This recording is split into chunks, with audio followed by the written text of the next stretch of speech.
kami, sholat memohon cinta kami, untuk kejayaan Pertiwi. SMA Negeri 3 Kota Bumi sangat ku cinta. SMA Negeri 3 Kota Bumi sangat ku lupa. Ya Allah, ya Tuhan kami, pada pagi menjelang siang ini kami akan mengadakan sholat dinas rutin. Berikanlah kemudahan dan kelancaran, jauhkan adanya hambatan dan jangan jadikanlah rapat ini adalah momentum untuk perbaikan SMA Negeri 3 Kota Bumi. Ya Allah, berikanlah hikmah yang positif bagi kami seluruh usaha untuk SMA Negeri 3 Kota Bumi. Ya Allah, ya Tuhan kami, saudara kami di antara saudara kami, keluarga kami ada yang saat ini sedang sakit, berikanlah kesembuhan, terutama Bunda Emilita, berikanlah kesehatan, berikanlah kesembuhan sebagaimana semula. Ya Allah, Allah Rabbana atina fid dunya hasanah wa qina adzabannar, la sifa illa sifa ma yughadiru sabana. Allah Rabbana taqabbal minna innaka antas samiul alim wa tub 'alaina innaka tawwabur rahim. Rabbana atina fid dunya hasanah wa fil akhirati hasanah wa qina adzabannar. Subhana rabbika rabbil izzati amma yasifun wa salamun 'alal mursalin walhamdulillahi rabbil alamin. Amin amin ya rabbal alamin. Acara selanjutnya yaitu sambutan dari Bapak Kepala Sekolah untuk Bapak Ali dari Fakultas. Bismillahirrahmanirrahim. Assalamualaikum warahmatullahi wabarakatuh. Alhamdulillah, bismillahirrahmanirrahim. Wassalatu wassalamu ala rasulillah wa la haula wa la quwwata illa billah. Tapi pun yang saya hormati Bapak Ibu Kepala Sekolah SMA Negeri 3, yang saya hormati Bapak Ibu Dewan Guru, Wali Kelas, staf usaha, Bapak Ibu karyawan, dan hadirin peserta rapat yang berbahagia. Bersyukur alhamdulillahirabbil alamin, di sela-sela kesibukan kita hari ini 10 November kita bisa melaksanakan kegiatan rutin bulanan, yaitu pelaksanaan rapat dinas SMA Negeri 3. Mudah-mudahan aktivitas kita, kegiatan kita diberikan barokah dan rahmat Allah Subhanahu wa taala. Amin ya rabbal alamin. Kemudian salawat dan salam dan sama-sama kita curahkan kepada Nabi Agung Nabi kita Muhammad sallallahu alaihi wasallam. Bapak dan Ibu, yang pertama ucapan terima kasih. Bapak dan Ibu sudah hadir untuk 2 atau 3 kegiatan. Yang pertama upacara peringatan Hari Pahlawan yang sudah kita kerjakan bersama-sama anak-anak. Yang kedua ada training motivasi untuk OSIS ya, dan ekskul SMA 3. Dan yang ketiga adalah rapat dinas. Jadi agenda ini dipadatkan di hari yang sama supaya berefektif. Kemudian untuk hari ini harus lebih baik daripada kemarin, ya kan? Besok harus lebih baik daripada hari ini. Apabila hari ini lebih buruk daripada kemarin, ini kelas sekolah akan celaka. Sama saja dari kemarin, hari ini sama, itu rugi. Bagus ya, hari ini lebih baik daripada hari kemarin. Apapun ya, termasuk saya, para wakil, Bapak dan Ibu, tujuannya bukan menjatuhkan, tapi ayo sama-sama mengingatkan fastabiqul khairat ya, wa ta'awanu 'alal birri wat taqwa, sehingga visi sekolah kita dapat tercapai. Bapak dan Ibu, kemudian akan saya biasakan setiap rapat dinas dari bagian Bapak Ibu menyampaikan sesuatu yang diperoleh, bisa dari guru penggerak, dari training yang lain, termasuk dari guru magang, disampaikan di forum ini ya, gantian. Jadi jangan menonton kepala sekolah dulu habis bahannya Bapak Ibu, habis ya kan, untuk PR depan lagi. Jadi hari ini izinkan ya, saya beri tugas kepada Ibu Osi untuk menyampaikan hal-hal yang sangat berguna untuk kita semua.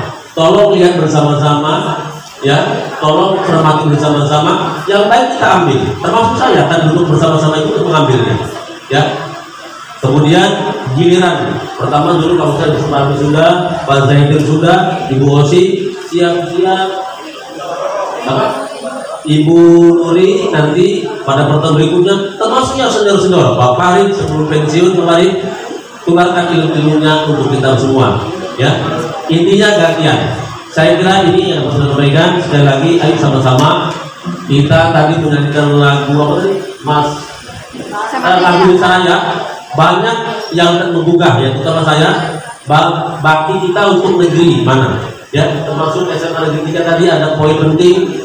Ya, tempat kita mengabdi, tentu mengabdi yang hal-hal yang baik. Saya kira demikian. Ya, Bapak Ibu terima kasih atas perhatiannya dan saya kira assalamualaikum warahmatullahi wabarakatuh. Terima kasih kepada Bapak Ibu. Selanjutnya untuk Ibu Roslina, silakan untuk memberikan presentasinya. Terima kasih kepada Ibu Marlina atas waktunya dan Bapak Kepala Sekolah terima kasih atas dukungannya. Assalamualaikum warahmatullahi wabarakatuh. Waalaikumsalam. Tabipun, salam bahagia Bapak Ibu hebat semua. Sebelumnya perkenankan saya untuk berbagi praktik baik bersama dengan Bapak Ibu semua. Saya berdiri di sini bukan karena saya memiliki sesuatu yang lebih, tapi saya hanya ingin berbagi sesuatu yang telah saya dapat lebih dulu kepada Bapak Ibu. Mudah-mudahan bermanfaat untuk kita semua dalam mendidik dan mencerdaskan anak bangsa. Ya, selanjutnya di sini saya akan menyampaikan aksi nyata saya terkait modul 1.4 dari pendidikan guru penggerak. Yang akan saya sampaikan adalah tentang budaya positif. Ya, budaya positif di sini maksudnya adalah budaya positif di sekolah. Ya. Sebelumnya untuk mengecek konsentrasi kita, saya minta Bapak Ibu bersedia untuk melakukan ice breathing bersama saya. Saya minta Bapak Ibu untuk berdiri semua.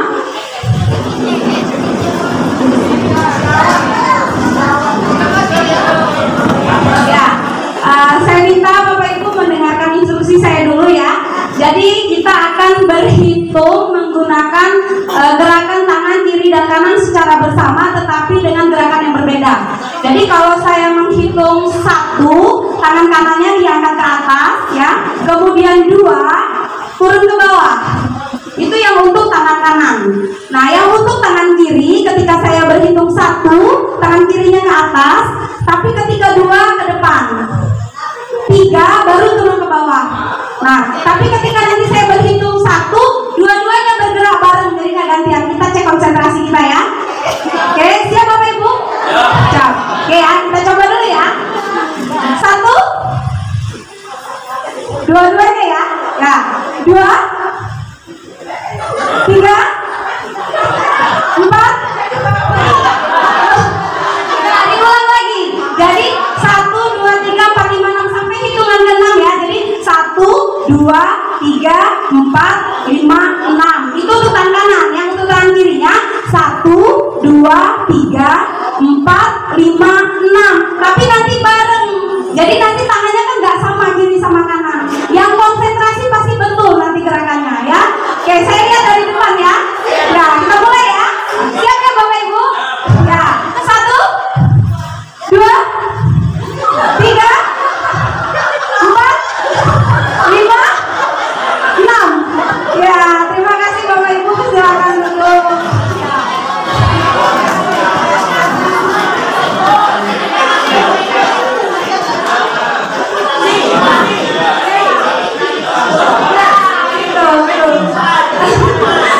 Ya, jadi itu untuk mengecek kesiapan kita ya Bapak Ibu.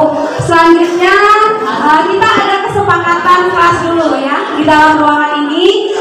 Saya akan memaparkan dari saya dulu ya kesepakatan kelasnya. Yang pertama itu kita bersemangat ya untuk mengikuti kegiatan ini. Yang kedua menyimak dengan baik. Yang ketiga saling menghargai. Yang keempat ramah, sopan dan peduli. Nah, ini dari saya Bapak Ibu. Saya tawarkan kepada Bapak Ibu semua, apakah ada usulan lain untuk sebelum saya memulai kegiatan ini? Apakah Bapak Ibu ada usul lain gitu? Kesepakatan apa yang harus kita lakukan? Ya, boleh makan dan minum. Oke. Ya, Ibu Suparmi mengusulkan boleh makan dan minum. Boleh Bapak Ibu ya. sembari makan snack dan minumnya kita boleh kok keluar ya. Bagaimana Bapak Ibu? Boleh keluar?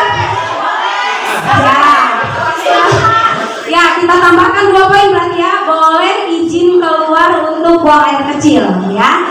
Tidak ada lagi yang mau ditambahkan? Oke, cukup. Lanjut ya. Ya, ditambahkan dulu ya Bapak Ibu.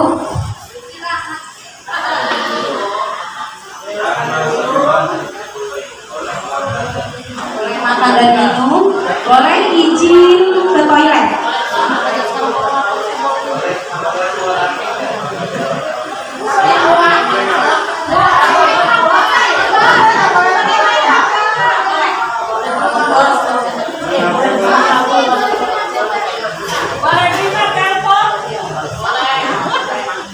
Oke, kita lanjut ya Bapak Ibu. Sebelum saya menyampaikan terkait budaya positif, saya mau mengajukan pertanyaan pemantik dulu untuk Bapak Ibu semua. Mungkin ini sudah kita lakukan sehari-hari selama kita mendidik anak murid ya. Pertanyaan yang pertama, apakah hukuman dapat mendisiplinkan anak? Mungkin boleh direnungkan, dipikirkan, dan kira-kira jawabannya apa. Kemudian yang kedua, apakah pemberian hukuman dengan hal positif seperti membersihkan halaman sekolah dapat meningkatkan disiplin anak? Kemudian yang ketiga, apakah memberi penghargaan dapat meningkatkan motivasi belajar anak? Nah, dari ketiga pertanyaan ini saya persilakan, apakah ada Bapak Ibu yang ingin menyampaikan tanggapan dari jawaban ketiga pertanyaan ini? Saya persilakan. Ya, Bu Wiji, saya persilakan. Silakan berdiri Bu. Ke depan aja Bang Aku. Apakah pemberian hukuman membersihkan halaman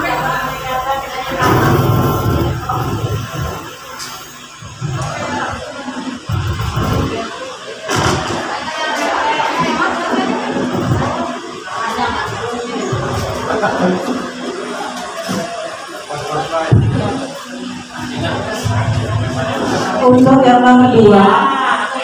yang nomor dua itu saya tidak setuju. Karena apa? Di sini waktu anak belajar adalah terbatas.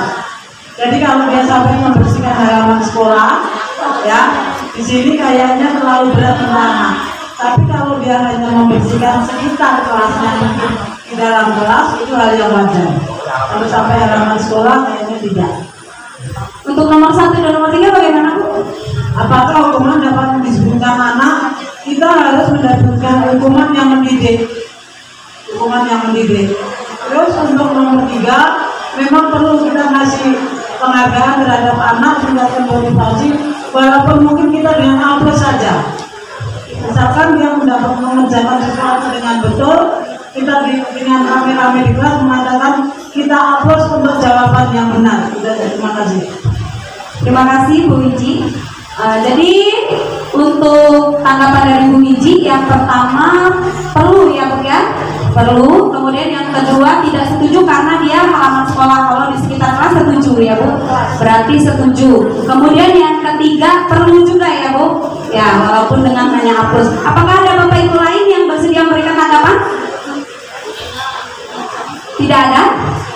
Ya, kalau tidak ada berarti dari jawaban ini kita simpan dulu ya Bapak Ibu. Nanti setelah saya memaparkan apa yang tentang budaya positif, nanti akan kita bahas kembali ya bagaimana dengan tanggapan dari Bu Wiji tadi. Ya, silahkan.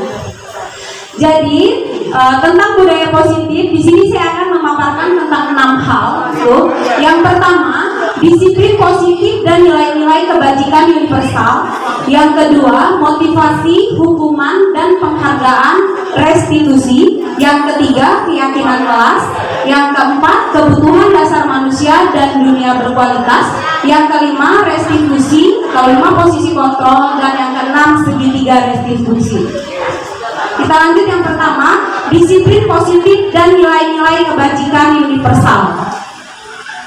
Nah, sebelumnya saya mau tanya dulu ya, makna disiplin menurut Bapak Ibu itu apa? Disiplin? Tepat waktu ya. Bu Riza jawab makna disiplin itu tepat waktu. Ada lagi? mematuhi ya, tepat waktu, mematuhi ya. Oh, memiliki konsekuensi, tidak berubah ya, konsisten ya Bu Tina ya. Ya, jadi tepat waktu, kemudian konsekuensi ya. Ya, itu menurut Bapak Ibu. Sekarang kita lihat di sini disiplin itu berasal dari bahasa Latin yang artinya disiplin ya, yang artinya belajar. Jadi sebenarnya disiplin itu belajar ya. Nah, disiplin itu, dengan disiplin itu kita dapat mencapai tujuan ya. Kita bisa mencapai tujuan yang ingin kita capai atau mencapai misi. Jadi kalau anak-anak atau murid kita itu disiplin, sebenarnya mereka itu belajar untuk mencapai tujuan atau mencapai visi yang mereka susun ya. Tapi, nah ini ada tapinya Bapak Ibu ya.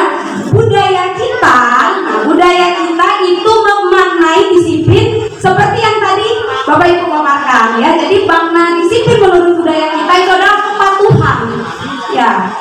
Jadi kepatuhan, sesuatu yang harus dipatuhi ya. Kadang kalau anak-anak murid dengar kata disiplin agak gimana ya Bapak Ibu ya? Ya, agak takut lah, karena pasti berhubungan dengan hukuman, begitu ya, itu budaya kita ya. Jadi kalau bicara tentang disiplin, anak-anak langsung berpikir, oh sesuatu yang harus saya patuhi. Itu kalau yang dipikirkan anak-anak dan yang kita pahami sama ini ya. Kemudian budaya itu juga, kalau kita dengar kata disiplin, maka kita akan membayangkan sesuatu yang tidak enak, tidak nyaman ya. Karena kalau kita nggak disiplin, pasti kita ngerasa gimana gitu ya. Kalau nggak disiplin pasti, oh saya nanti dapat hukuman nih gitu. Jadi ngerasa nggak nyaman. Itu budaya kita. Padahal sebenarnya disiplin itu adalah belajar ya. Nah, kemudian tentang nilai-nilai kebajikan universal ya. Jadi nilai-nilai kebajikan universal ini sebenarnya tujuan yang ingin kita capai dari anak murid kita ya. Kalau sebelumnya biasanya kita kenal dengan P2K ya. Kalau sekarang itu dikenal dengan profil pelajar Pancasila ya. Saya rasa Bapak Ibu juga sudah tahu semua ya apa itu profil pelajar Pancasila, meskipun sekolah kita belum menerapkan IKM ya, implementasi kurikulum merdeka. Di situ sudah saya tuliskan ya di slide. Profil pelajar Pancasila itu beriman dan bertakwa kepada Tuhan Yang Maha Esa dan berakhlak mulia. Yang kedua kemudian mandiri, yang ketiga bernalar kritis, yang keempat berkebinekaan global, yang kelima bergotong royong, dan yang keenam kreatif. Nah, jadi Bapak Ibu, ketika murid kita itu disiplin ya, ketika anak didik kita itu disiplin, sebenarnya kita itu ingin mencapai ini gitu ya. Kita ingin anak murid kita itu mencapai ini ya. Tadi kan disiplin itu bagaimana mencapai tujuan, mencapai misi. Nah, ketika kita mendidik, kita itu ingin mencapai ini ya. Tapi bagaimana cara mencapai ini? Nah, nanti saya jelaskan selanjutnya ya. Nah, ini terkait dengan pertanyaan tadi ya. Yang kedua tentang teori motivasi, hukuman, dan penghargaan serta restitusi. Ini terkait dengan pelajaran tadi. Nah, sebenarnya Bapak Ibu, hukuman, penghargaan yang kita berikan ke anak, jika seandainya kita pernah ya melakukan hukuman atau penghargaan ataupun restitusi, itu mempengaruhi perilaku anak didik kita ya, atau di sini mempengaruhi motivasi perilaku manusia ya. Jadi sangat mempengaruhi ya. Pemberian hukuman, penghargaan atau restitusi itu sangat berdampak dan mempengaruhi apa yang terjadi dan muncul dari anak didik kita. Jadi sebenarnya ketika anak didik kita ya, anak murid kita itu melakukan sesuatu dan kita membalas itu dengan sesuatu yang lain, baik itu dalam bentuk motivasi, baik itu dalam bentuk hukuman, penghargaan atau restitusi, itu akan berdampak bagi anak didik kita Bapak Ibu. Akan teringat. Mungkin kita sebagai guru sudah lupa, tapi kita sebagai murid pasti ingat, karena kita juga pasti masih ingat kejadian-kejadian kita di sekolah dulu ya, baik itu kejadian yang enak ataupun yang tidak enak ya. Oke. Nah, motivasi apa yang muncul dari kegiatan pemberian hukuman, penghargaan, dan restitusi? Nah, di sini ada dua motivasi yang muncul dari dalam diri anak murid kita, ya. Yang pertama itu motivasi eksternal, dan yang kedua itu motivasi internal. Nah, motivasi eksternal ini adalah motivasi yang biasanya tidak permanen, ya. Dia muncul ketika dia biasanya untuk menghindari hukuman. Jadi gini, ketika kita memberikan anak hukuman, misalnya hari ini dia terlambat, kita berikan dia hukuman, besok dia terlambat lagi. Nah, itu biasanya motivasi yang muncul, motivasi eksternal, ya. Motivasi eksternal supaya dia tidak dapat hukuman. Jadi dia menghindari hukuman. Yang kedua, mendapatkan imbalan. Nah, ini tentang penghargaan tadi, ya. Jadi biasanya kalau di jenjang SMA mungkin ada, tapi tidak sering, ya. Kita memberikan penghargaan ke anak-anak kita, ya. Tapi ternyata penghargaan itu bisa menimbulkan motivasi eksternal, ya, motivasi yang tidak permanen pada diri anak kita, ya. Nah, kalau motivasi internal itu motivasi yang muncul dari dalam diri anak didik kita, ya, motivasi untuk menghargai diri dia sendiri. Jadi misalnya nih, ketika dia mau disiplin itu atas kemauan diri dia sendiri. Nah, itu yang akan bertahan lama, ya. Oke, selanjutnya.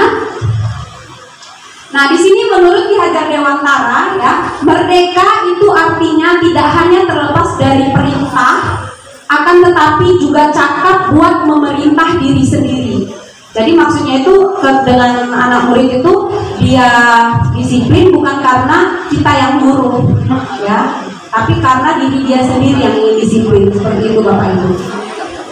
Nah, untuk tadi ya kita masih bahas tentang hukuman, penghargaan, dan ini ada saya tambahkan apresiasi. Jadi kalau yang tadi hukuman dan penghargaan, ketika membahas motivasi eksternal dan internal, bagaimana dengan tanggapan Ibu Winci tadi Bapak Ibu? Apakah hukuman dan penghargaan itu boleh? Boleh? Boleh. Boleh. Boleh ya, masih boleh ya? Boleh ya Mas? Boleh. Bagaimana Ibu Supardi, boleh? Boleh? Ya, tergantung kondisi ya Bapak Ibu, tergantung kondisi. Untuk hal-hal yang ringan, ya, untuk hal-hal yang ringan itu bisa nanti ketika kita bahas segitiga restitusi, ya. Jadi bisa diselesaikan dengan segitiga restitusi, ya.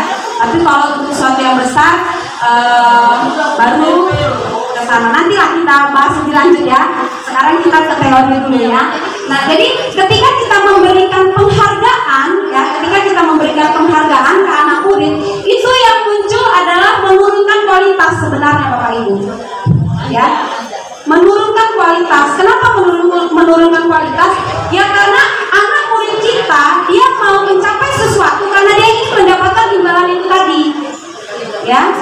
Misalnya di kelas, siapa yang bisa jawab, Ibu kasih nilai 100. Nah, itu penghargaan, ya, itu penghargaan. Dan akhirnya anak ini termotivasi, dia mau maju karena dia mau dapat nilai 100. Ketika kita tidak memberikan itu, dia tidak termotivasi. Nah, itu maksudnya, ya. Kemudian yang kedua, mematikan kreativitas, ya, mematikan kreativitas, ya. Jadi anak-anak yang terlalu sering diberikan penghargaan itu mereka akan kurang kreatif, ya, ya. Ya. Kemudian yang ketiga, mengurangi motivasi intrinsik. Nah, ini tadi. Jadi yang motivasi yang timbul pada diri murid itu adalah motivasi ekstrinsik. Sedangkan kita bagaimana menumbuhkan motivasi intrinsik dalam diri anak, ya. Nah, kalau apresiasi, nah tadi Bu Winci bilang boleh dengan tepuk tangan, ya Bu. Nah, itu apresiasi, ya. Jadi kalau apresiasi misalnya ada kelompok 1 presentasi ke depan, ya. Setelah anak-anak presentasi, ayo kita berikan aplaus untuk kelompok 1. Nah, itu apresiasi, nggak apa-apa, ya, itu perlu mengapresiasi. Tapi apresiasi itu perlu dilakukan menyeluruh, ya Bapak Ibu, gantian. Kita mengapresiasi anak jangan itu Jadi jangan yang pinter terus kita apresiasi, tapi semua anak perlu kita apresiasi secara bergantian, ya. Nah, sekarang saya ada statement di sini ya. Kita bahas, Bapak Ibu tolong perhatiannya. Yang pertama, lari keliling lapangan 2 kali jika terlambat di sekolah. Ini hukuman atau konsekuensi? Hukuman ya, hukuman. Jadi lari keliling lapangan 2 kali jika terlambat di sekolah, ini hukuman. Oke. Yang kedua, push up 10 kali karena tidak memakai masker. Hukuman ya. Kemudian yang ketiga, mengganti buku teman yang dirobek. Konsekuensi ya. Kemudian membersihkan air yang ditumpahkan. Konsekuensi ya. Kemudian yang terakhir, membersihkan toilet karena terlambat jam pelajaran. Hukuman. Nah, di sini Bapak Ibu sudah bisa membedakan antara hukuman dan konsekuensi ya. Jadi kalau hukuman itu dia spontan. Ya Bapak Ibu, hukuman itu dia terjadinya spontan. Kalau konsekuensi ini biasanya bisa jadi dia memang peraturan yang sudah disepakati bersama, dan dia ketika melanggar apa yang harus dia peroleh itu konsekuensi ya. Kayak sistem poin di sekolah kita ya. Sistem poin di sekolah kita itu konsekuensi ya. Tapi kalau misalkan nih ada anak terlambat jam pelajaran kita, ya dia terlambat, terus kita marah, kita usir dari kelas, ya itu namanya hukuman. Ya, itu namanya hukuman. Nah, hukuman ini biasanya melukai murid secara fisik maupun psikis. Ya, dan itu akan lama tersimpan di hati.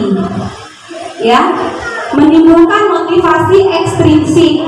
Ya, cenderung menunjukkan kegagalan, ya itu hukuman ya. Nah, jadi dia menyakiti fisik maupun hati, kemudian dia menimbulkan paksaan ya, membuat anak membenci kedisiplinan, ya menyembunyikan kesalahan. Jadi di sini anak-anak kadang berbohong, dia salah tapi dia nggak ngaku karena dia takut dihukum atau takut dimarah.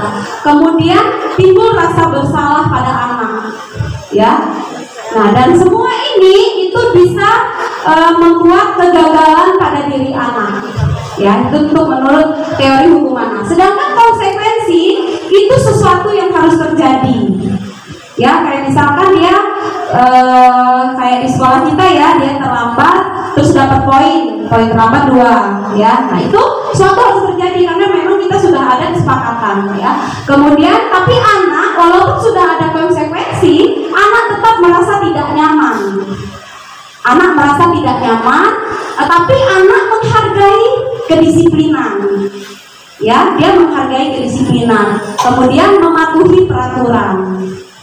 Ya, mematuhi peraturan. Kayaknya saya dari tadi sudah lihat banyak sekali yang mau nanya. Nanti ya Bapak Ibu, kita lanjutkan dulu ya. Nanti ada sesi diskusi. Oke, lanjut.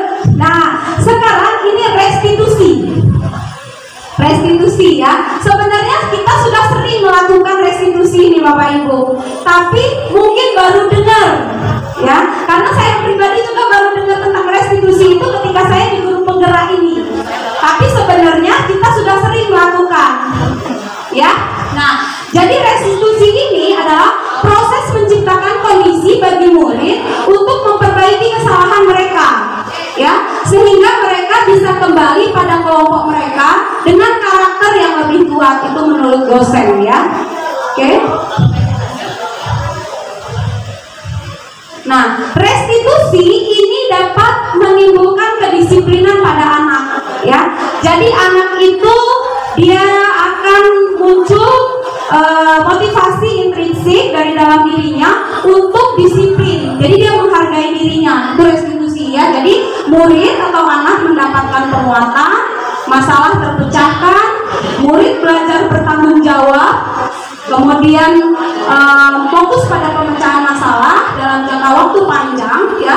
Murid atau anak menghormati dirinya dan orang lain. Karena pada tahap restitusi ini, bagaimana kita sebagai guru menuntut anak untuk menyadari kesalahannya dan bertanggung jawab atas kesalahan yang dia buat, ya, bukan kita menghakimi, ya Bapak Ibu. Jadi kalau ada anak salah, ya, terlambat misalkan jam pelajaran kita, kemudian terlambat sekolah atau dia keluar pada jam pelajaran kita tanpa izin, itu sebaiknya kita menerapkan restitusi, bukan langsung memberikan hukuman.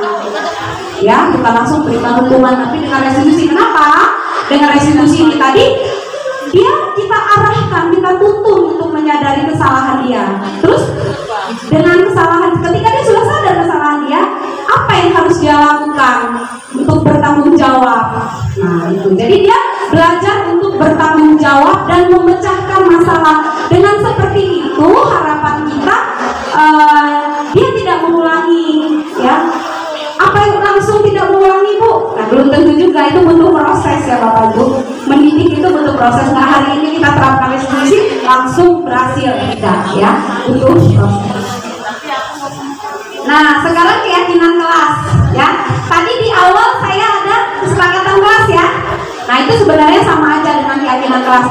Mungkin Bapak Ibu juga di kelas sering menerapkan keyakinan kelas, ya. Cuman mungkin hanya sebatas verbal, ya Bapak Ibu, hanya sebatas verbal kesepakatan dengan murid dan guru. Nah, di sini sebaiknya besok-besok Bapak Ibu guru bisa menerapkan keyakinan kelas yang tertulis dan disepakati. Jadi ketika ada anak melanggar di pelajaran kita atau ketika kita wali kelasnya, kita kembalikan lagi ke keyakinan kelas yang sudah kita buat. Ya. Nah, keyakinan kelas ini diharapkan ya Bapak Ibu ketika kita menyusun keyakinan kelas itu tidak menggunakan kata larangan, ya. Tidak menggunakan kata larangan. Jadi dilarang buang sampah sembarangan. Nah, dihindari dengan kata yang begitu. Kalau gunakan kata-kata yang positif seperti membuang sampah pada tempatnya, seperti itu. Atau tidak boleh datang terlambat. Nah, itu tidak dihindari juga yang seperti itu. Ya. Datang tepat waktu atau hadir tepat waktu untuk mengikuti kegiatan pembelajaran. Itu. Seperti yang saya tampilkan di depan, ini contohnya aja ya Bapak Ibu.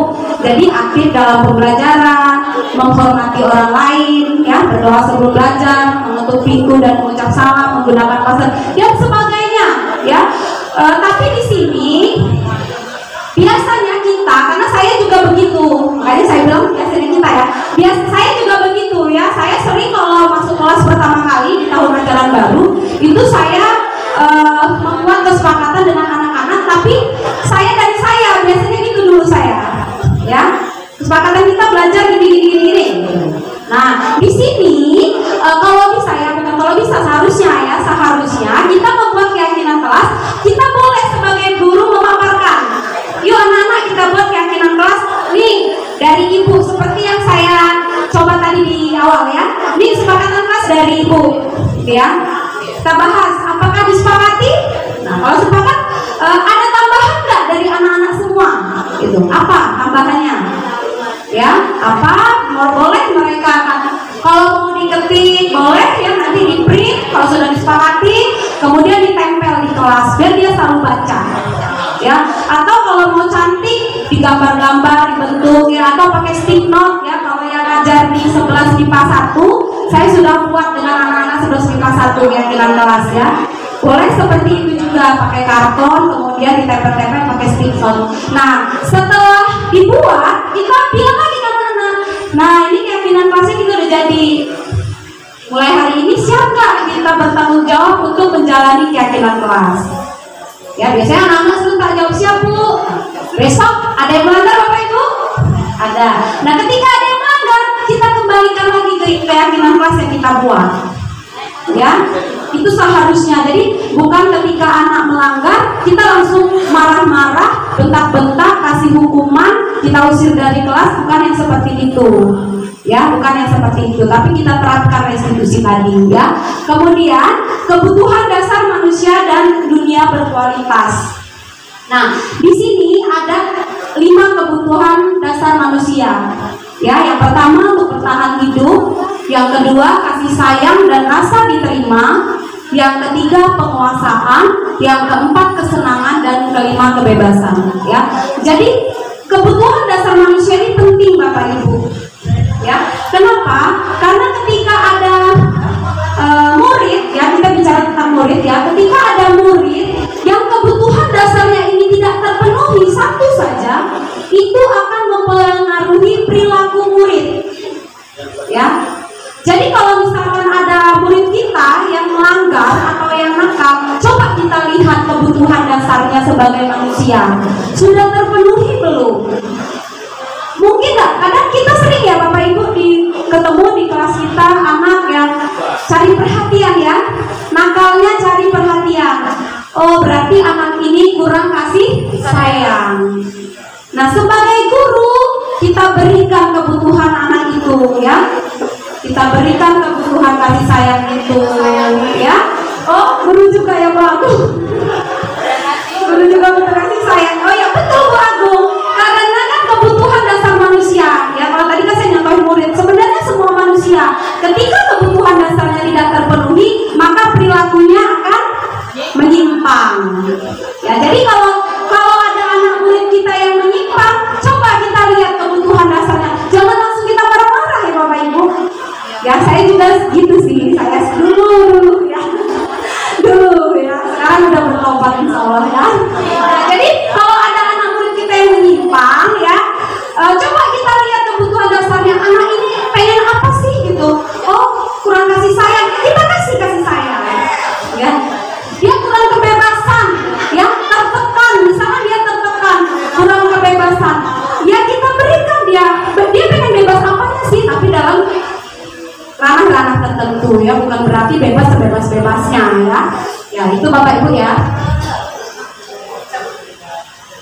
Nah ini sekarang 5 posisi kontrol. Ini kita sebagai guru pasti pernah berada di posisi ini semuanya ya, karena saya juga pernah ya. Yang pertama posisi sebagai penghukum, yang kedua posisi pembuat rasa bersalah, yang ketiga posisi sebagai teman, yang keempat posisi sebagai pemantau, dan yang kelima posisi manajer. Nah di sini ada 2 hal yang harus kita hindari sebagai guru ya. 2 hal yang harus kita hindari itu adalah posisi pertama dan kedua, posisi penghukum dan posisi pembuat rasa bersalah. Kenapa? Seperti yang saya sampaikan di awal tadi, bahwa hukuman itu dapat menimbulkan motivasi ekstrinsik ya, membuat anak luka secara fisik dan psikis ya, membuat dia mengingat itu lama, bertahan lama ya. Nah tapi kadang kita nggak sadar loh Bapak Ibu, kita sebenarnya kita ngerasa saya nggak pernah menghukum anak, mungkin kita berpikir begitu, tapi ternyata itu hukuman sebenarnya ya. Sebenarnya itu hukuman. Misalnya ada anak tidur di jam pelajaran kita, bukan ya dipoto kalau bukan saya, bisa nggak kita langsung kita bangunin, kamu tidur aja pelajaran saya, itu sebenarnya menghukum secara verbal, psikisnya kena ya. Ya, kamu tidur terus pelajaran ibu, itu hukuman Bapak Ibu ya. Ya harusnya kalau ada anak dikasih bantal ya bagus ya, Bagong dikasih bantal, posisi teman ya Bagong ya. Jadi ada yang gak karpet mulai ya.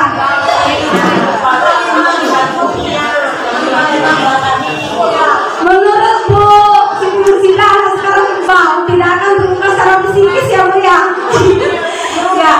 Ya itu menurut kita ya Bu ya. Tapi kita tidak tahu yang ada di dalam hati anak. Nah ya oke. Ya kita lanjut dulu ya, nanti kita diskusinya. Nah kenapa penghukum dan pembuat rasa bersalah ini harus dihindari? Karena ini mewujudkan identitas yang gagal pada diri anak ya. Oke, yang ketiga itu posisi sebagai teman. Nah sebenarnya ini boleh ya. Halo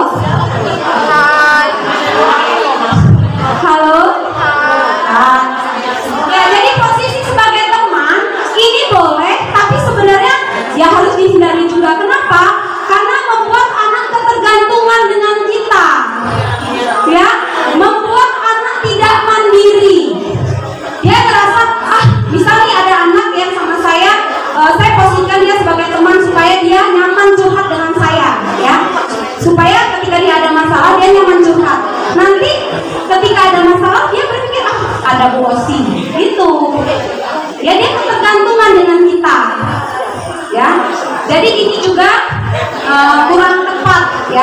meskipun boleh ya.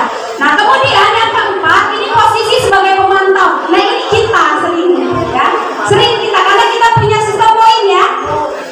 Biasanya posisi sebagai pemantau ini guru ketika ada anak melakukan kesalahan, guru akan memberikan konsekuensi ya sesuai dengan apa yang disepakati. Ini posisi pemantau. Ya, biasanya menerapkan ini wali kelas ya, guru BK ya, kalau di sekolah kita ya. Nah ini posisi pemantau Bapak Ibu. Boleh, posisi pemantau boleh. Ya karena ini dapat menimbulkan identitas sukses bisa, ya anak bisa sukses, ya itu posisi pemantau. Nah posisi yang paling ideal itu posisi terakhir. Ya. Posisi terakhir ini adalah posisi yang paling ideal, yaitu posisi sebagai manajer. Ya, jadi kita berperan sebagai manajer. Nah, gimana cara berperan sebagai manajer? Nah, ini menggunakan segitiga restitusi, menggunakan restitusi tadi. Ya. Nah, sekarang ada pernyataan, coba kita tentukan ya. Dari beberapa pernyataan ini mana yang masuk posisi sebagai penghukum, membuat rasa bersalah dan sebagainya. Yang pertama, kamu selalu tidur di kelas. Ini buat rasa bersalah kan? Ya, ini penghukum, ya. Ini penghukum ya. Kemudian ibu kecewa sekali dengan kamu. Nah, ini pembuat rasa bersalah, ya. Kemudian ayolah lakukan demi orang tua kamu. Ini posisi sebagai teman ya, sebagai teman. Biasanya kalau kita posisikan anak sebagai teman kan kita ngomongnya lembut ya gitu ya, supaya dia terbuka dengan kita. Kemudian, nah ini apa peraturan sekolah kita? Posisi sebagai pemantau ya, sebagai pemantau itu seperti yang kita lakukan selama ini. Nah yang terakhir, bagaimana kamu bisa menyelesaikan masalah ini? Ini posisi sebagai manajer. Ya, dan ini harusnya yang harus kita lakukan ke murid kita. Jadi bagaimana dia harus menyelesaikan masalah itu, dia sendiri yang menemukan solusinya, bukan kita yang nyuruh-nyuruh, ngatur-ngatur. Kalau kita nyuruh-nyuruh, ngatur-ngatur, dia terpaksa melakukannya, ya, terpaksa. Ya. Oke, lanjut. Nah, kita lanjut ke segitiga restitusi ya. Nah, mari kita tonton video ini Bapak Ibu ya. Di video ini, maaf saya jadi artis ya. Boleh dilihat ya. Ini salah satu cara menerapkan segitiga restitusi di sekolah.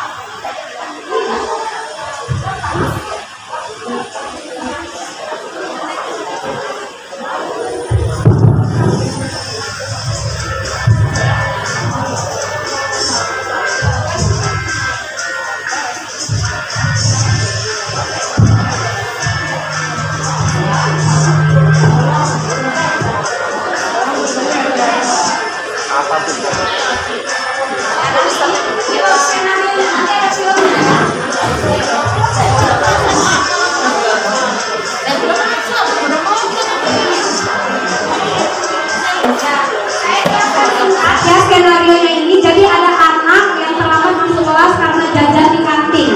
Ya, jadi ada siswa dia jajan di kantin di jam pelajaran sehingga dia terlambat masuk kelas ketika pergantian jam. Sering terjadi ya sama anak didik kita.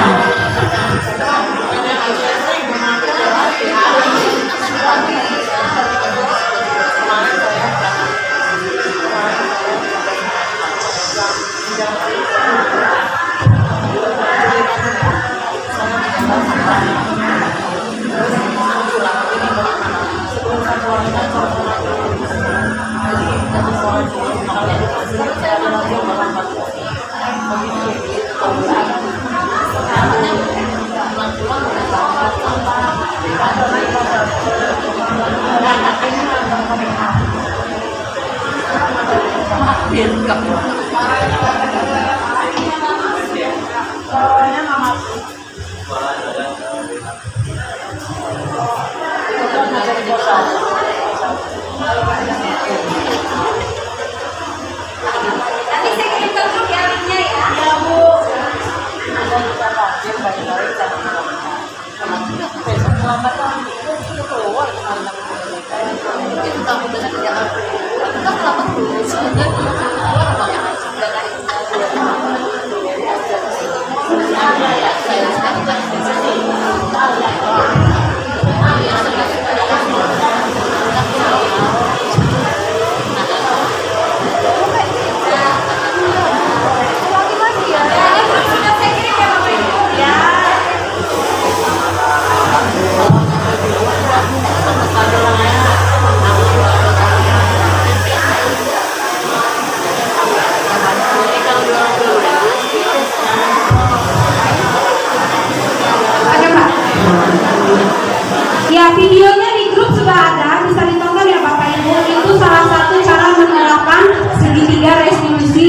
sekolah ya. Berat memang Bapak Ibu kalau kita mau menerapkan seperti itu, tapi perlahan-lahan itu akan menjadi budaya positif bagi kita di sekolah ya. Harapan kita bersama, mudah-mudahan kita bisa menerapkan ini semua ya. Nah, selanjutnya saya akan menjelaskan segitiga restitusi. Ada 3 langkah dalam menerapkan segitiga restitusi ya. Yang pertama itu menstabilkan identitas. Jadi sebagai guru nanti di video itu ada ya. Jadi ketika ada anak atau murid melakukan pelanggaran, kita sebagai guru langkah pertama itu menstabilkan identitas. Kita tanya dulu, ya masalahnya apa? Kita tanya dulu ya. Kita harus menjadi pendengar yang baik dulu dari penjelasan anak-anak tadi. Itu yang pertama. Nah yang kedua, kita memvalidasi tindakan yang salah. Kita validasi kebutuhan, kita memvalidasi. Jadi kita memberitahu pada anak ya, oh ini salah ya. Jadi kita arahkan dia untuk menyadari kesalahan itu, ya. Apa kesalahan yang dia lakukan? Nah, setelah itu kita kembalikan ke keyakinan kelas. Nah, makanya perlu tadi membuat keyakinan kelas, Bapak Ibu. Kalau kita nggak buat keyakinan kelas, kita jadi posisinya sebagai penghukum. Ya, kalau kita nggak bikin keyakinan kelas dengan anak-anak, ketika anak melanggar, itu kita jadinya sebagai penghukum. Ya, makanya kita perlu membuat keyakinan kelas supaya ketika anak melanggar kita kembalikan ke keyakinan kelasnya. Kita kan sudah ada keyakinan kelas, ya, kembalikan. Nanti dia sadar kan. Nah nanti bagaimana cara kamu mempertanggungjawabkan ini? Ya, supaya keyakinan kelasnya bisa terlaksana. Nanti mereka akan muncul mau ngapainnya. Ya, itu seperti itu Bapak Ibu. Kemudian, nah, ya sebelum refleksi, saya mau kasih waktu untuk kita berdiskusi atau tanya jawab. Mungkin hanya 1 atau 2 orang aja. Ya, Bu Tina, silakan Bu. Ya, Bu.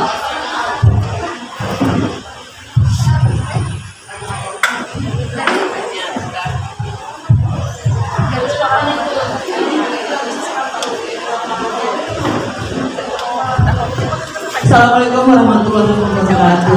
Waalaikumsalam warahmatullahi wabarakatuh. Terima kasih atas kesempatan yang diberikan kepada saya. Jadi sebenarnya saya hanya ingin menceritakan pengalaman. Jadi karena selama ini yang kita tahu itu sudah kita kerjakan pemilunya, hanya ini berganti istilah. Jadi kalau dulu itu kita tidak ada sekolah penggerak atau guru penggerak. Saya tidak bukan guru penggerak, tetapi yang dilakukan selama guru penggerak ini adalah itu sudah saya lakukan sejak tahun 2009, 2008, 2004 malah saya sudah lakukan ini. Jadi sebelum kita masuk dalam kelas itu memang sebelum masuk pertama jam pelajar jam belajar kita sudah ada perjanjian dengan siswa bahwa saya akan mengajar begini, bahwa peraturan saya adalah begini. Bagaimana kalian semua begini peraturan saya tulis. Termasuk yang dikatakan perjanjian apa di kelas, perjanjian kelas itu saya buat karena kita ada penilaian efektif. Bahwa kita punya penilaian efektif yang kita lakukan dalam kelas kita selain penilaian pengetahuan dan yang terakhir yang melakukan kerja ya. Nah di situ saya akan tuliskan. Jadi saya punya semuanya ditulis dan lakukan 3 penilaian itu, efektif, afektor dan pengetahuan. Nah dalam penilaian efektif saya tuliskan bahwa misalnya kemampuan untuk bertanya. Bahwa kalian anak-anak di dalam kelas ini siapa yang bisa bertanya, siapa yang mampu melakukan yang bisa mengikuti dengan aktif pelajar ini, semua mendapatkan apresiasi dari saya. Tidak ada apa yang kamu lakukan tidak ada yang sia-sia, semua ada nilainya dan semua saya apresiasi. Dan ada perjanjian dengan siswa bahwa seharusnya kalian begini. Kemudian tidak ada yang namanya menghukum. Kalau mereka tidur, kemarin baru saya temukan mereka tidur. Saya minta tolong anak-anak yang merasa lelah atau pengen ngantuk cuci muka ke depan. Tapi kemudian saya jadi menarik kembali ke kata saya karena buahnya nggak ada. Ya, gue masa saya bilang aja pas tapi nggak ada ya. Jadi buahnya nggak ada. Ya udah kalau nggak ada, cepat ada matanya.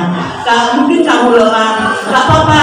Tetapi agar kamu ngerti apa materi kita, itu kalau bisa jangan ngantuk. Dan tidak ada kita marah-marah, tidak ada karena memang kita sudah ada perjanjian dari awal, sudah melakukan semuanya, termasuk melakukan restitusi. Tapi namanya kita tidak tahu kalau itu restitusi. Tetapi mereka pasti akan tahu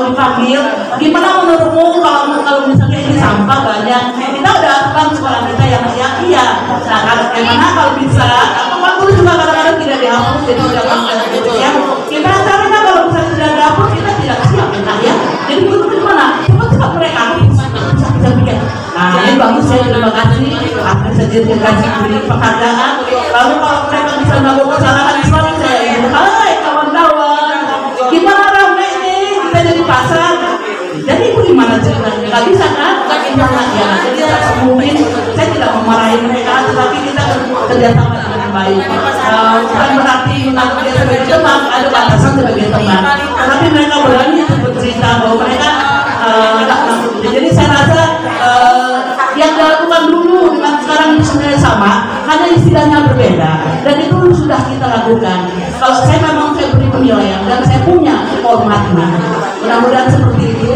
Nanti belum saya langsung Pak Jun karena nggak pernah sempat saya mau ngantar ke sana ke atas. Jadi maaf Pak ini kalau misalnya besok nanti saya kirim semuanya. Oke ya. Demikian mudah-mudahan berarti bukan apa-apa, bukan berarti mudah ada. Kami yang tua ini juga telah melaksanakan ya. Oke, mudah-mudahan seterusnya adik-adik kami, guru-guru ini sudah mengikutinya. Walaupun itu tadi mungkin belum seperti istilah-istilah seperti ini, tapi itu sudah kami lakukan. Ya, seterusnya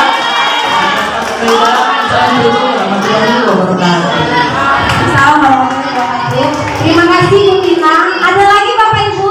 Bu Suparmi, silakan. Person nanti ya Pak? Person dulu Pak, silakan Pak.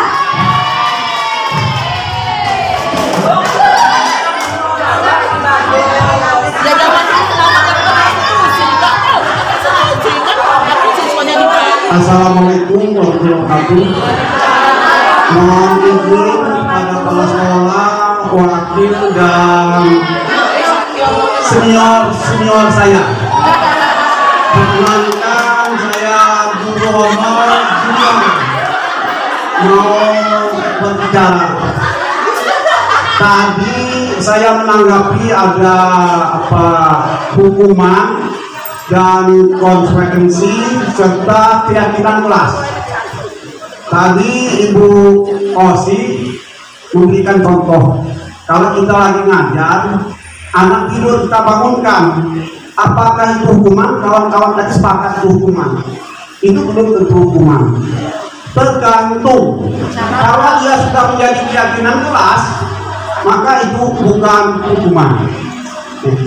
Apa yang dilakukan oleh OSI itu dari tahun ke tahun selalu yang saya laksanakan berupa keyakinan kelas. Bisa ditanyakan dengan anak-anak. Jadi minggu pertama saya masuk, saya belum masuk ke materi. Saya memperkenalkan diri dan bagaimana cara mengikuti pelajaran saya. Antara lain nggak bisa tidur, nggak bisa makan, nggak bisa minum. Dan itu ada yang terjadi dengan siswa kita. Mana yang tidur karena sudah menjadi kesepakatan keyakinan kelas, saya nggak perlu ceritakan lagi. Kawannya bangun langsung dia tegak ke depan, saya tegakkan ke depan. Jadi itu bukan hukuman. Itu satu. Tapi yang paling menarik apa yang disampaikan oleh Bu Osi, yakni tentang keyakinan kelas. Keyakinan kelas itu berlaku untuk siswa saja, apa untuk gurunya juga? Untuk semuanya. Syukur. Kalau sudah seperti itu, maka kita menjadi guru, orang yang digugu dan ditiru, teladan. Sebagai teladan, orang yang digugu dan ditiru, kita harus menunjukkan teladannya.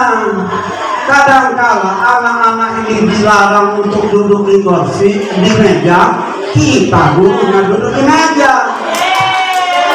Itu mana ini? Saya sering negor guru-guru, maka yang duduk meja di apartemen saya negor. Maaf ini, walaupun saya guru honor. Ini, itu juga makan, nggak bisa makan yang kelas. Kemudian kita nggak bisa main HP. Anak nggak bisa main HP, kita jangan main HP. Ini kadang-kala anak-anak kita kasih tugas, kita asik. Akhirnya apa? Anak itu ribut. Akhirnya kita itu bukan lagi guru. Maka saya sering mengenalkan dengan anak-anak, saya pendidik, bukan guru. Kalau guru hanya mentransfer ilmu, selesai. Tapi kita posisikanlah kita pendidik. Ketika anak melakukan kesalahan, harus kita perbaiki. Kenapa? Sekarang kita krisis moral, apalagi sekarang. Jangan kita biarkan. Saya sangat bangga sekali kalau semua nanti apa yang disampaikan oleh Bu Roslina bisa kita laksanakan, kita refleksikan. Mudah-mudahan SMA kita akan kembali baik lagi.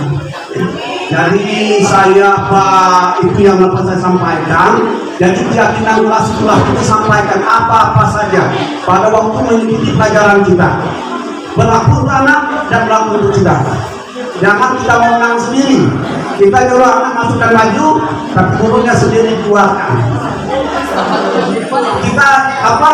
Ini sering ada apa? Kalau kita ada yang potong rambut, itu ada yang protes buat anak-anak. Cuma protesnya nggak berani ngomong. Kenapa?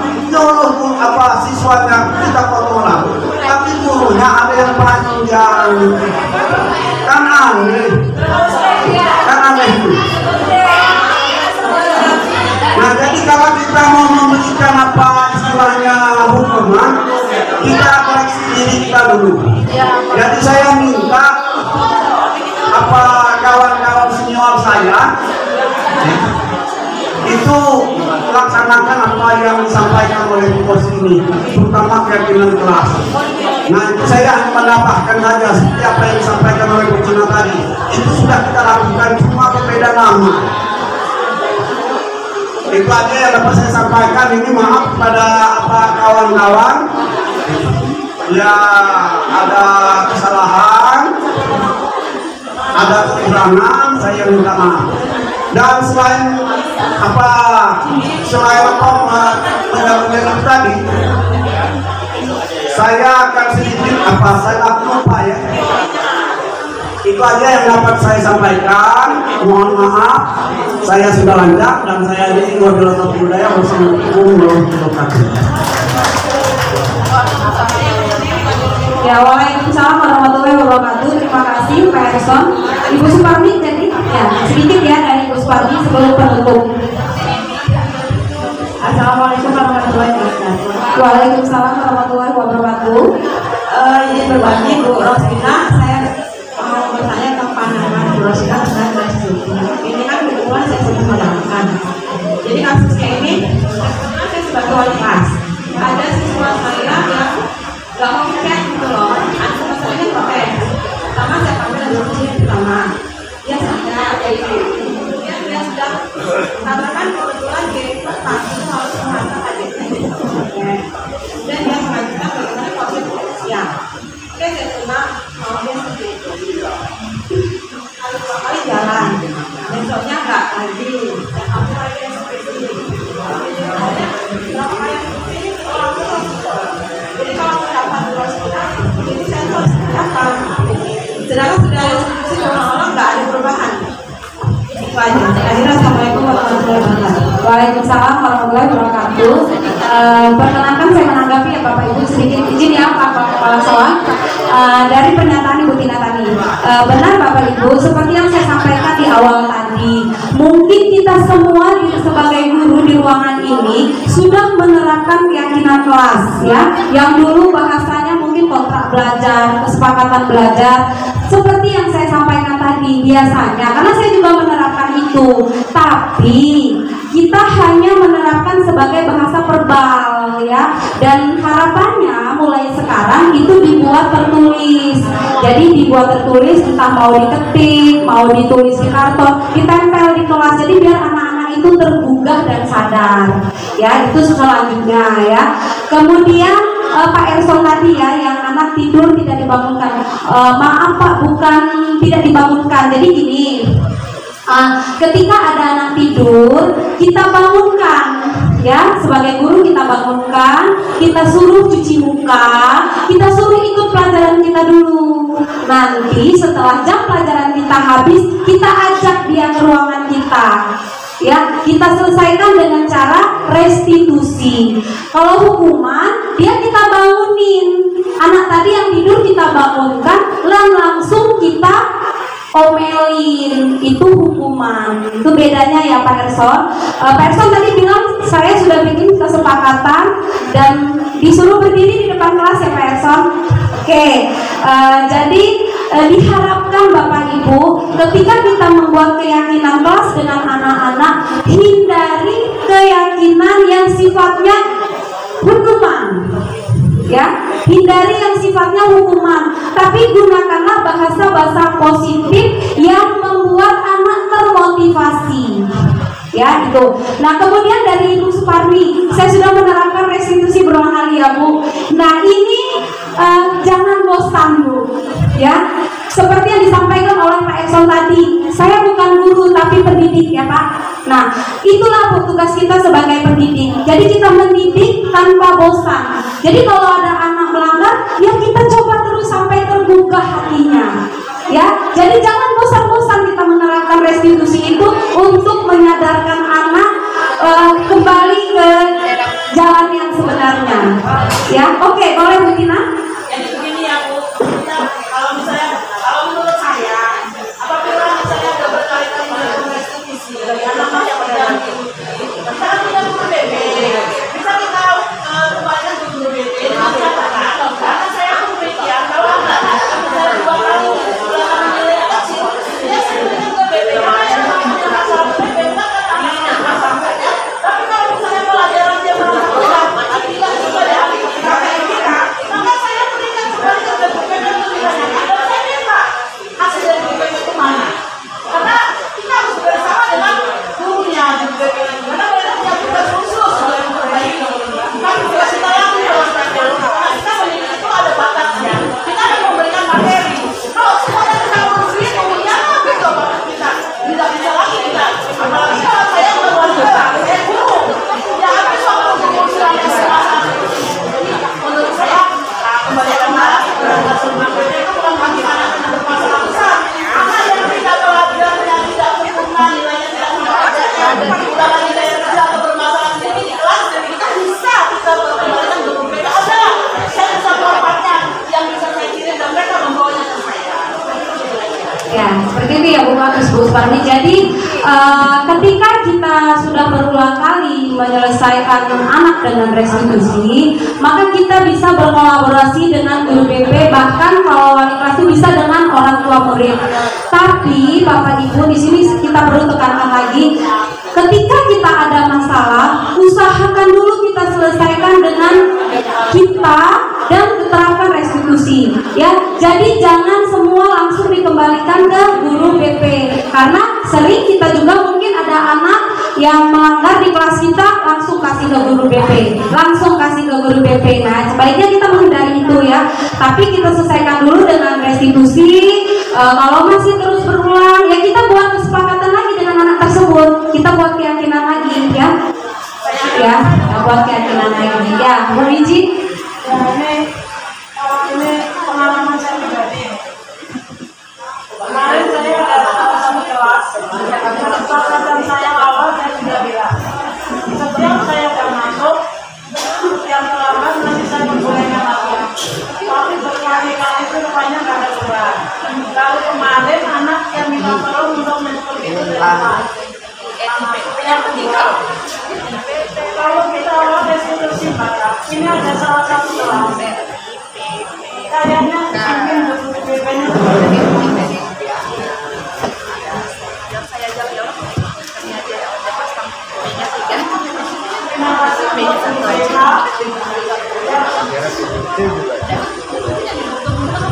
terima kasih untuk guru BK yang menangani kelas-kelas yang sering kali saya mengatakan anak kesayangannya. Itu saya sekaligus supaya Bapak Kepala Sekolah mengingatkan juga, saya mengajar salah satu kelas, itu saya sudah masuk di kelas itu 29 kali. Anaknya baru masuk 7 kali, 8 kali kemarin. Kalau soal dipanggil Pak sudah bosen, laporan BP sudah bosen, kesepakatan kelas sudah bosen, guru BP sudah setiap hari konsultasi dengan orang tuanya. Orang tuanya pun sudah bosan rasanya mengantar anaknya, karena orang tuanya itu mengantar anaknya sampai depan pintu. Aku Bu jurnalis yang sebenarnya mungkin settingan dengan orang tuanya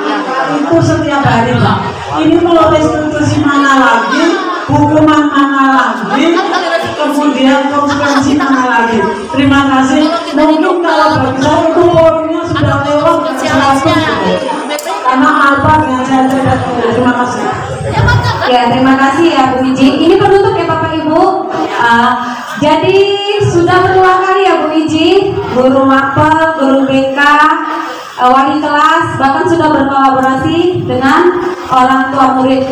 Coba kita kembalikan ke 5 kebutuhan dasar manusia tadi, ya. Kalau misalkan sudah kita coba dengan restitusi masih tidak berhasil, coba kita lihat kebutuhan dasar anak didik kita ini tadi. Dia membutuhkan kebutuhan dasar yang mana yang perlu kita berikan, Bapak Ibu, ya. Karena sebagai pendidik di sini kita tidak, kita harus menghindari menghakimi, ya. Intinya gini, ketika kita menjadi seorang guru, menjadi seorang pendidik, kita harus memiliki sabar dan ikhlas tak terbatas, gitu ya. Ya, tak terbatas Bapak Ibu, ya, ikhlas tanpa batas, sabarnya juga tak terbatas. Jadi jangan berbatas. Kalau kita mau melihat anak didik kita yang tadi berhasil, ya, jadi jangan bosan. Ya, makanya di kurikulum sekarang itu kita tidak mengejar penuntasan atau pencapaian kurikulum, tapi yang kita tekankan adalah karakter anak, ya. Jadi karakter anak. Jadi kalau di pelajaran kita ada anak yang melanggar, ya nggak apa-apa kita stop dulu ngajarnya. Kita kembalikan dulu karakter anak kita ini, nggak apa-apa Bapak Ibu. Jangan karena kita mau ngejar pencapaian kurikulum tadi kita abaikan anak yang melanggar tadi. Jangan sampai seperti itu. Mungkin itu ya Bapak Ibu.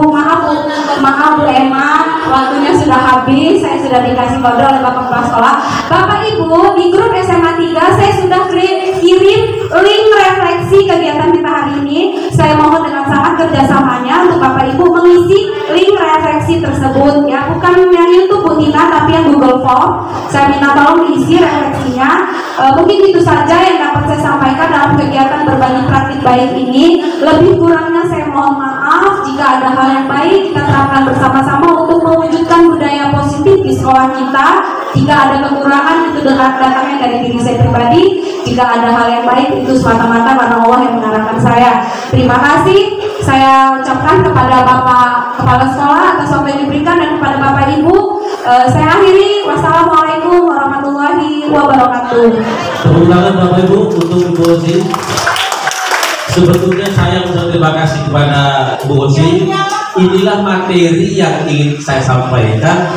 Kalau tadi Bu Osi sebagai guru kepada anak-anak, saya sebagai manajer sekolah kepada Bapak Ibu guru. Gak usah ngomong saya, ya. Gak usah banyak ngomong. Motivasi penting. Kedisiplinan kita tunjukkan, terutama jam-jam rawan. Saya tidak mau menghukumi tadi ya, Bu Osi tidak menghukumi banyak kelas kurang tepat waktu, kemudian konsekuensi tadi kalimat-kalimat indah, restitusi, termasuk Bapak Ibu kebersihan tadi di kelas. Saya bagi-bagi suatu link. Poin-poin ini Bapak dan Ibu kita tangkap, ya, sehingga Bapak Ibu gak bosan dari mulut saya, dari rekan-rekan, dari kawan-kawan juga bisa menyampaikan materi kita sungguh luar biasa. Apabila ini ditindaklanjuti dalam kehidupan kita bersama-sama, insya Allah anak mendapatkan sesuatu yang luar biasa dari kita semua. Kita bukan hanya sebagai guru, tapi kita sebagai pendidik yang punya tanggung jawab. Apalagi hari tadi pagi upacara Hari Pahlawan, ya, menghargai perjuangan para pahlawan, dan kita juga pejuang-pejuang untuk memelekkan bangsa kita dari anak-anak dari penjajahan kebodohan. Bapak Ibu, tidak banyak, ya. Sekali lagi tolong ini diimplementasikan. Contoh, sholat zuhur, Bapak Ibu ada waktunya. Saya nggak melarang sholat zuhur jam 2, nggak melarang jam 1, tapi sudah ada waktunya Bapak Ibu. Ada contoh, ya kan? Kemudian paginya rapi, ada senyap tuh. Ada apa? Tapi mulai jam-jam itu banyak bolong-bolong, kayak sudah tua, ompong-ompong gitu ya. Kelas ini kosong, kelas ini kosong. Saya masuk sini, ini ribut, Pak masuk sini. Tolong ini jadi PR kita, PR bersama. Kemudian tadi Pak Erson luar biasa memberikan pengalaman tentang supervisi, Pak. Nah, saya tidak mau baik-baik saja, biarlah nilai saya jelek juga apa-apa. Kalau tadi Pak Enso menyampaikan 54 poin Pak ya, 14 indikator, kepala sekolah 57 indikator. 57 indikator. Berapa kali lipat itu Pak? 4, 5 kali lipat. Ya. Saya kira demikian, tidak banyak lebar. Pak Bun, silakan.